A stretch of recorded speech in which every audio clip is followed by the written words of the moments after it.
And MetaShare is trusted too. It's been around 30 years. It's not some big impersonal thing. It's a community of people helping each other. Business owners, pastors, retirees. People love it. MetaShare 65 Plus just makes sense. To learn more, give them a call. They're great to talk to. They'll offer to pray with you each time you call too. Call now. 833-45-BIBLE. That's 833-45-BIBLE. 833-45-BIBLE. The three things that make a good, healthy marriage, especially with boundaries, is first, obviously, love. Dr. John Townsend on today's Focus on the Family Minute, sharing how you can have a thriving marriage. You know, the sacrificial love we're supposed to have, the Bible says. But the second one is freedom.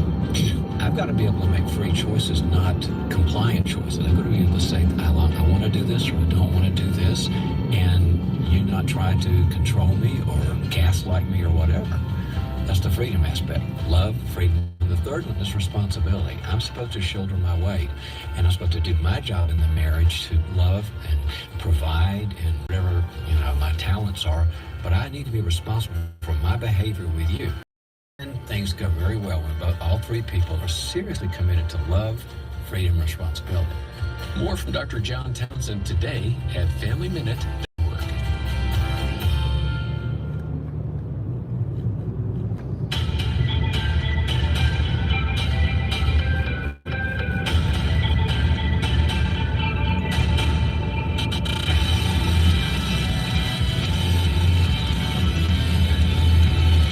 Welcome back to Disciples View. I'm Todd Herman.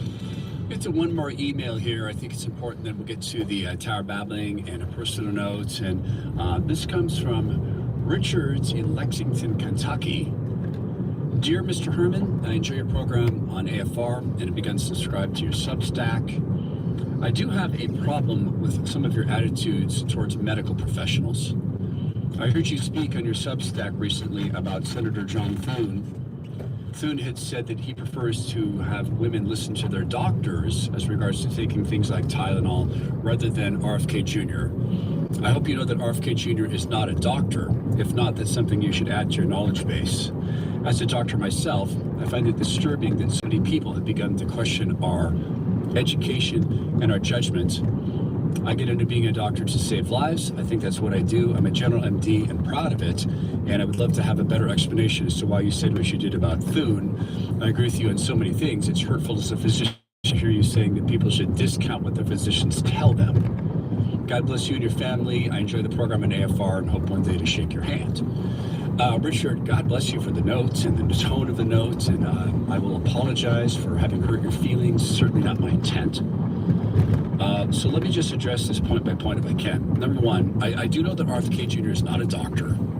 And there's been a lot of directors of the National Institute of Health who've not been doctors. In fact, it's near the majority.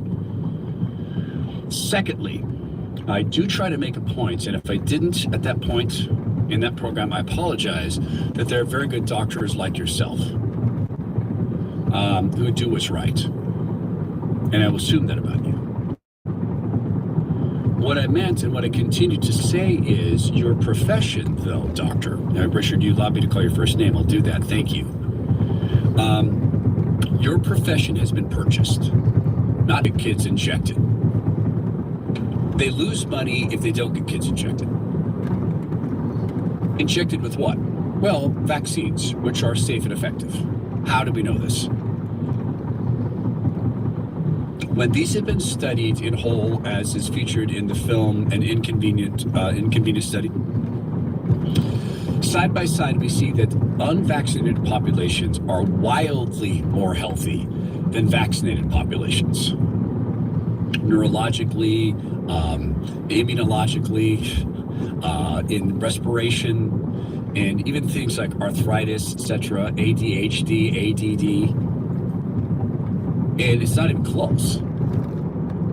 So when physicians inject kids and are monetized and they are paid off to inject kids, it can become multi-million-dollar propositions. This is not practicing medicine. This is pushing drugs. Practicing medicine is to consult, to ask questions, to present the risks, It is not to hide from parents these adverse events. Now, I'm not saying you do that. I tend to believe that you don't. Your profession has been captured when there are pediatricians who will pretend to you that a 9-year-old knows for a fact they're not a girl but a boy, when that is in fact impossible. When that is at most a confusion, when at most it's a psychosis, at least it is rebellion, teen or adolescent rebellion. In rare cases, it's true dysphoria, and they truly are convinced of that. But your profession does not prescribe to girls of normal body weight, or sometimes now boys, does not prescribe to them weight loss drugs like Ozempic, which is horrible, when they are of normal body weight. You only do that in the most extreme cases where a child is so obese they can lead to heart attacks or strokes. Only in that case would you prescribe something like a surgery or something like Ozempic, which is a horrible drug in my mind. I think that's what the evidence shows. So when I talk about parents not blindly trusting doctors, this is what I mean. Question things.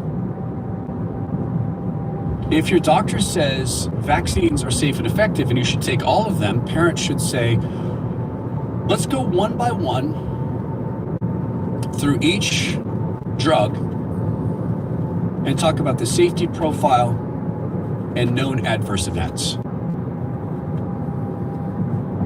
And I think you'd probably agree with me, Richard, that doctors would say, oh, I don't have time to do that. Oh, so I should trust you because you have a title doctor. No, I will trust you when you share this information with me. So if you don't have time to go through it, understood, you're a busy person, there's people sick who need to see you, give me all the inserts so I can read them for myself of all the known side effects. And then I'll come back with questions. Well, we have to do this today. No, our kids are not going to get one of the 48, 47 diseases today. That's all. That's all I'm saying, Richard. Your industry, your profession was captured with COVID, and we don't need to go back through that or relitigate that. Masks never worked. They never had any capability of working.